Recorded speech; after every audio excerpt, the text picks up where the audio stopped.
Is it time? Yeah, it's time. Welcome to the True Craft Podcast. I am your host, Chris Farman, and I'm joined by co-host, Katy Noel. This time around, we are all about one thing: killer conversations with close friends about the state of craft. Oh, it's going to be good. I hope to open the box on fresh topics while honoring the path that got us here. Let's do it.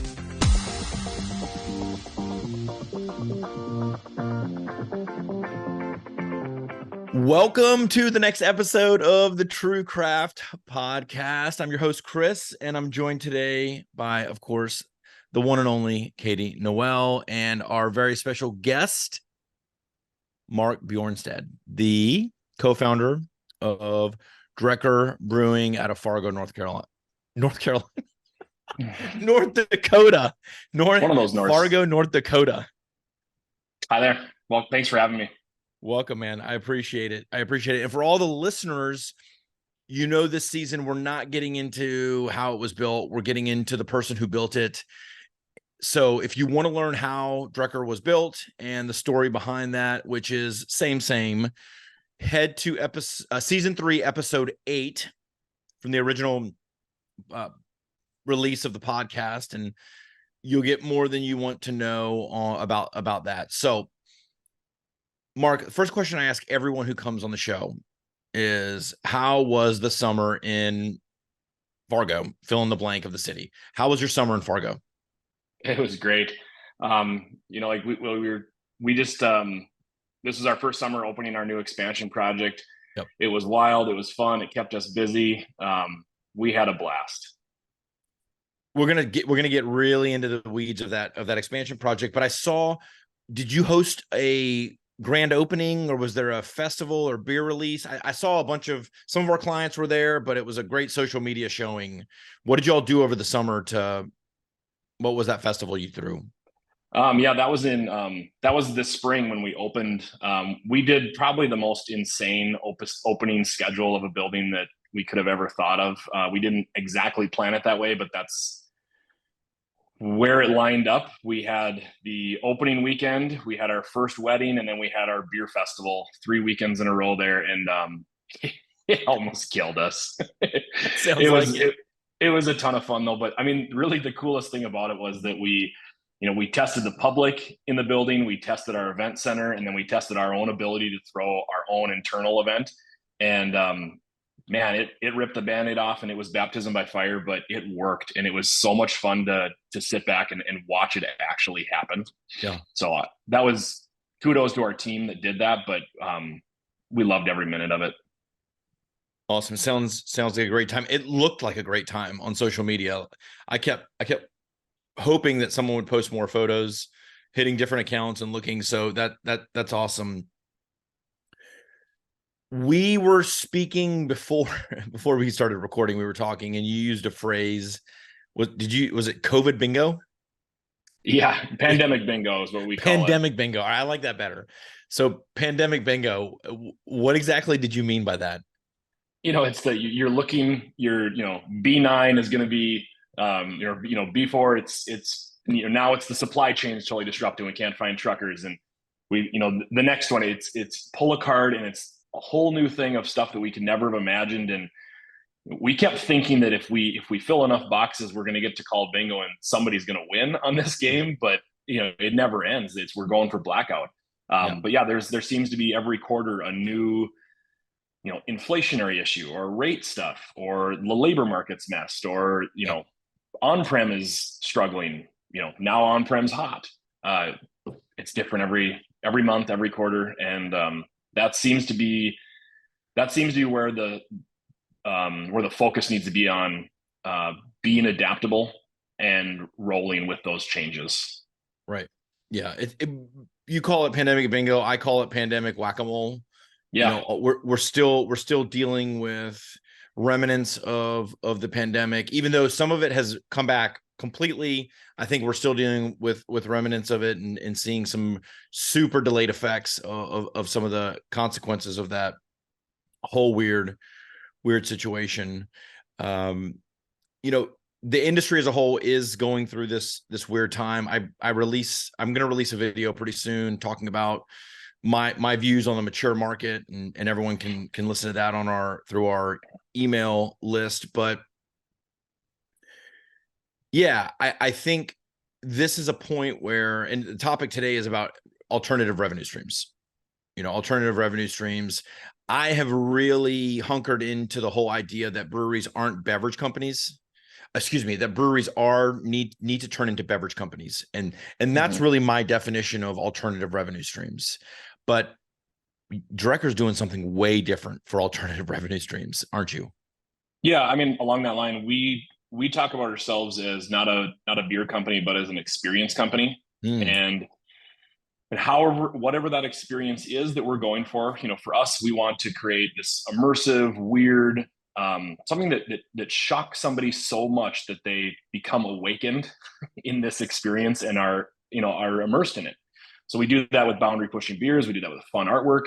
We do that with creative merch. And then over the last couple of years, we've been pulling that into events, creating immersive events, fun ways to do things. And that experience keeps growing for us. And so that's where we look at is alternative revenue streams is everything we can get under that umbrella of what our experience is. That is a diversification in beverages, but it goes into merchandise. It goes into the event side of it. It goes into now hospitality and lodging for us. Everything we can put under that umbrella. Yeah. Let's talk about the beer festival for a minute, because from where I'm sitting, the beer festival is nearly gone. That's a thing we keep hearing too. And I think that's right for some types of beer festivals. And there's a certain type that I think is still really strong. I think the day of a distributor run, basically a gigantic sampling of what's available in a liquor store, that's dead. Everyone's had it. They know what that gig is. That was basically just a drinking party. And that was never valuable for breweries. We hated those festivals. You were obviously there just to serve people for consumption. And, whether you had to donate or got a stipend, it was a really low ROI. Right. Where we still see success is, us and a lot of our friends in the industry are throwing brewery focused events where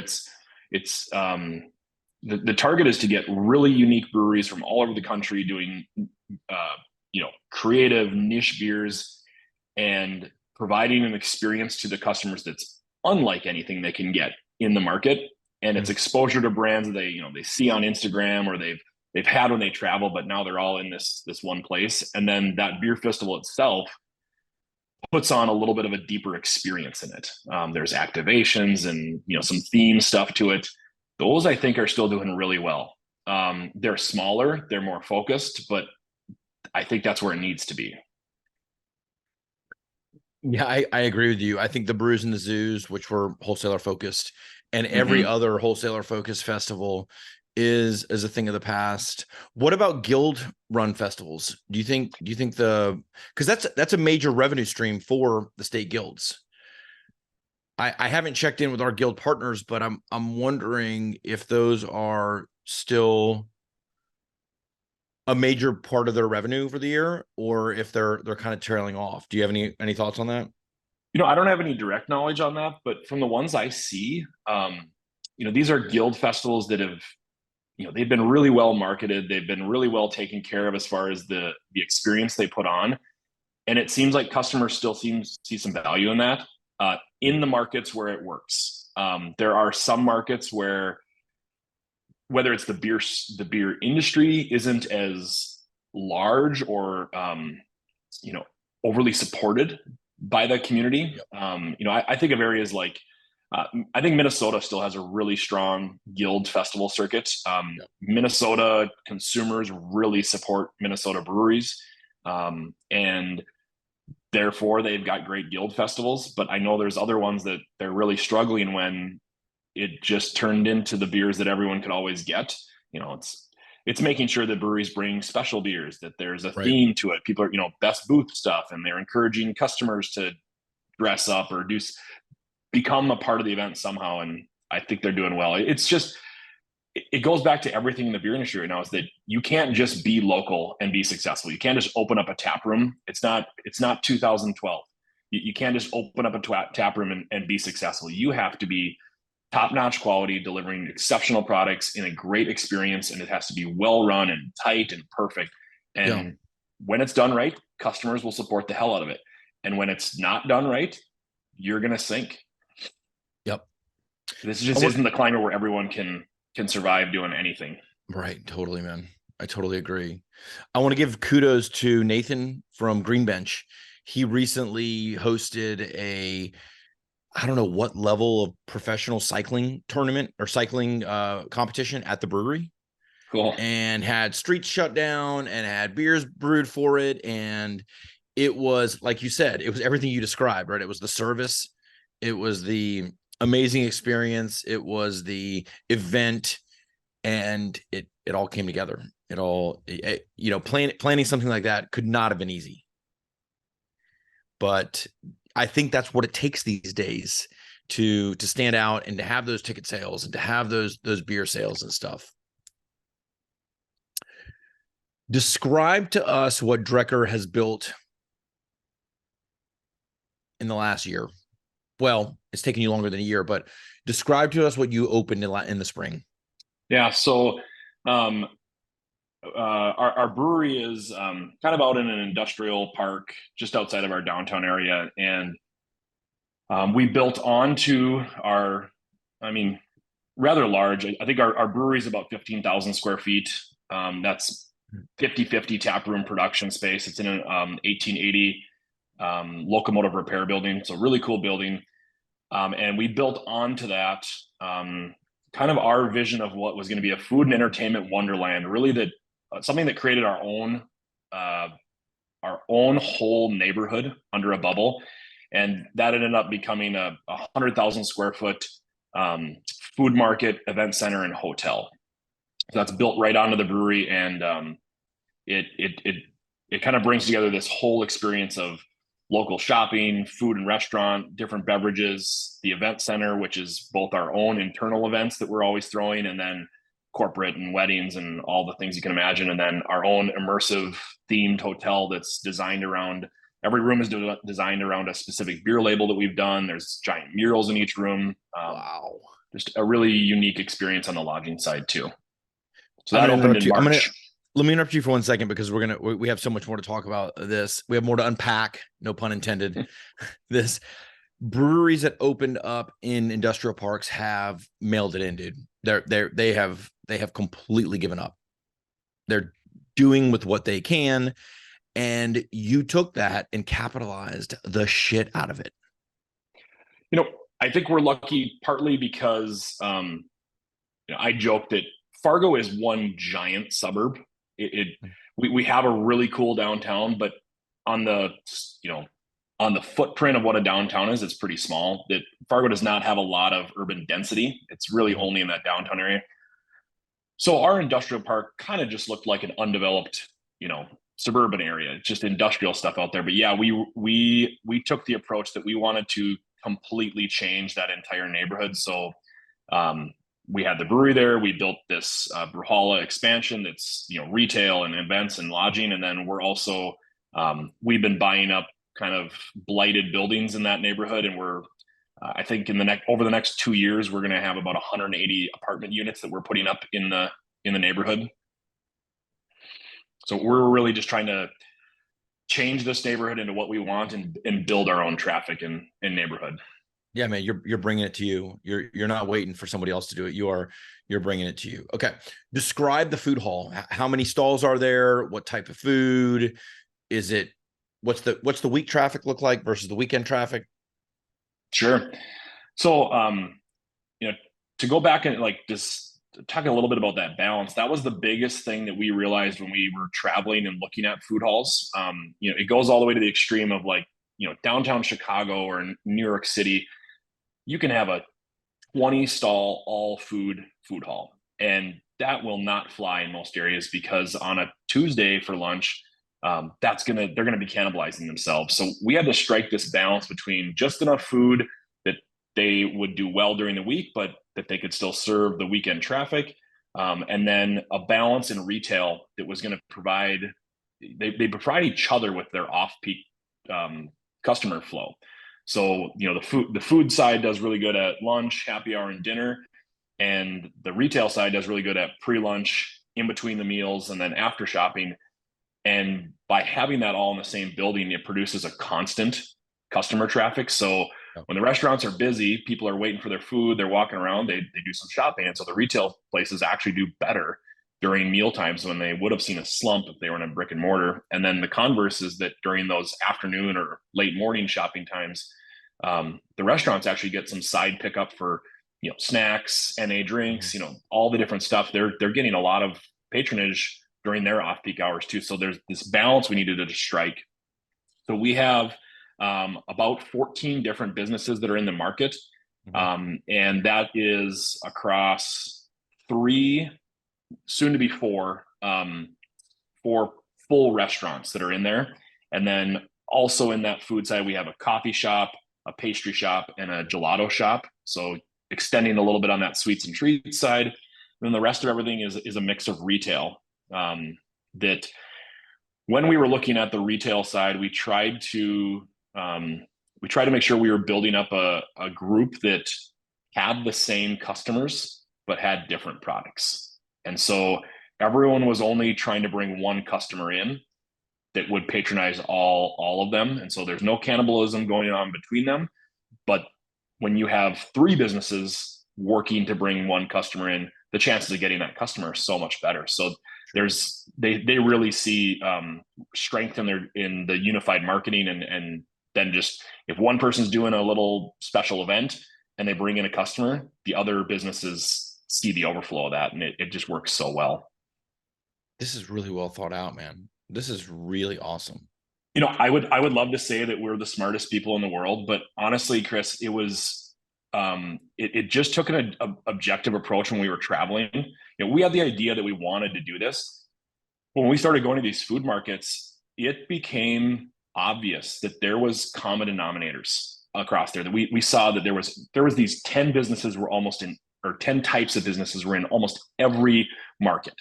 And when we got that list together and honed it into what we thought would do well in Fargo, we already knew every single one of these businesses. And the plan kind of fell into place, and we knew who it was. We saw where it was everywhere else. And then as we talked it through, we realized, oh yeah, we just reinforced it to ourselves. We didn't come up with the rationale and that plan ahead of time and go find this thing. We just kind of figured out what the secret recipe was that everyone is using, and then figured out that it worked for us too. Yeah, that's great. How many food halls would you say you visited in the planning stage? I gotta say it's probably close to over 100. Yeah.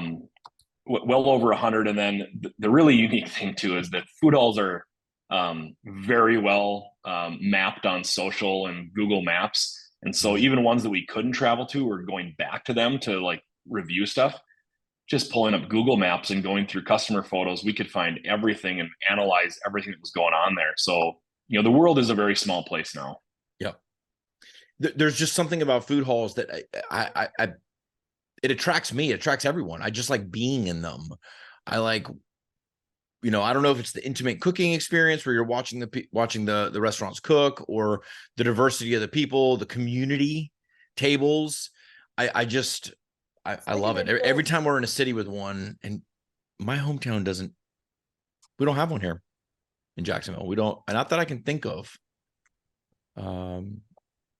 We think it's this, like what you were saying, Chris, it's the same things that I think good breweries were doing too, is that their tap rooms were it was a space where, it's pretty large and you could run into a lot of people, and it felt like a community gathering, and you could see the beer being made over at the brewery. And so it was like this open kitchen concept, and there was little events going on all the time. And that was the thing we loved about breweries. That was the small success that we felt like we had. And we just tried to figure out a new part of the industry to expand that to.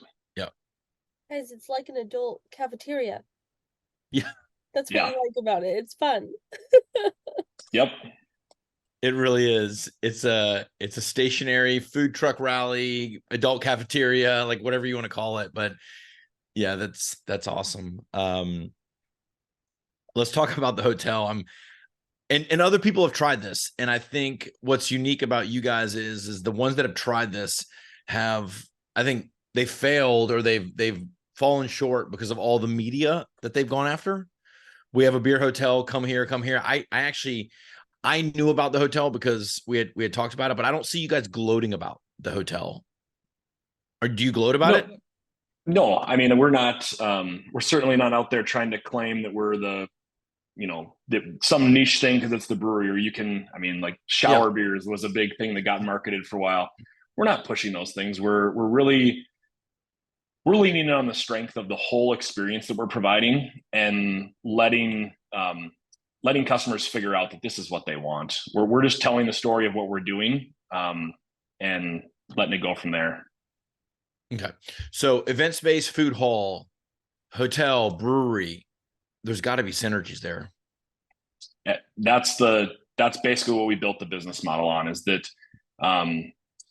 it's certainly focused on a tourism or, beercation style, but that's not enough. And I think that's where you say, there's a lot of breweries that have tried this and failed. That will keep you busy at sometimes, that'll keep you busy on weekends. But that's not enough occupancy and overall traffic to keep the whole thing afloat. So every part of this whole project feeds the other parts. So, the food market generates traffic for the brewery, with the food scene. The brewery is a draw that keeps people coming back with our beer releases for the rest of the market. The event center, if we're doing corporate stuff or weddings, that's dumping 300, 400, 500, 600 people into the building that are patronizing the market. They're booking rooms in the hotel. They're coming to visit the brewery. And they're being exposed to all of this too. It's a lot of times we're meeting new customers every day with these events. And then also we do our own internal events that, whether we're throwing a beer festival or a Halloween bash, or, whatever these weird events that we're doing are, that's bringing a ton of people in, that patronizes that puts some flow into the market. It's great for the brewery brand. People book hotel rooms. It's revenue source for the event center. It just keeps going like that. It makes complete sense. Who is operating the hotel? Who is operating that part of it? Is it it's us. Okay. Tell us about that. That was, we got told not to do that. We were advised by a lot of different sources and people that we should look for a property management partner on that side. And as we kept going through the stages of building out the operations plans and how we would do this and what would, just the full design of the facility, we kept thinking that, we kept coming back to the fact that we know we could pull this off. We know that we've got a team that is built around finding these disruptive ways to do things. The culture that we have inside of our company is really about, getting stuff done, finding cool ways to do it, disrupting the norms, and we just kept seeing all the ability there. So we took that project on ourselves, and it took a lot of learning from us, but that was the fun part too, was to travel and learn. And it was actually really cool that the more we started traveling, and we would specifically stay at, non-chain, small boutique hotels. And if we just went there and asked them and said, hey, we're starting this hotel, this is what we're doing, they were just elated that we were there talking to them. And all of a sudden we were talking open book strategies on stuff and hearing about their successes and their failures and what they would redo or what they would focus more on. And that was really helpful to us, and it gave us the confidence that we knew we could do this. Yeah, that's awesome. That's awesome, man. I really, you have taken the business of brewing and really given it a whole new outlook, a whole new definition, a whole new optimism as far as like what the potential is, right? Given the fact that you guys are so experience focused, retail focused now, like what's happened to Drekker's wholesale operations? Or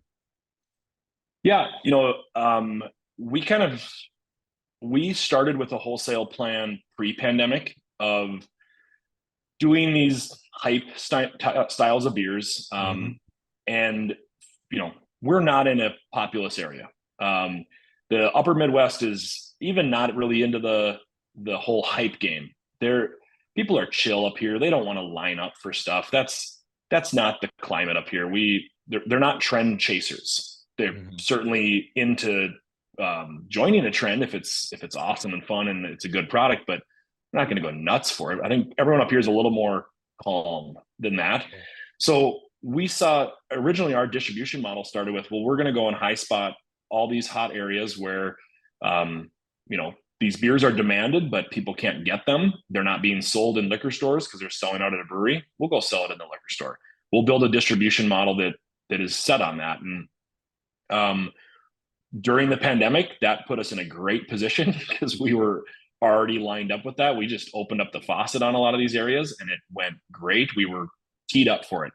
And then as that matured and liquor stores and breweries and consumers got used to every brewery they've ever heard of having nearly national distribution, we saw people struggle with you can't play the pandemic distribution game anymore. It has to go back to the same. And so we're still just doing that original one where our wholesale it's doing great. It was all built on finding the right partners that we're going to do the right thing for our product. We are not pushing volume anywhere.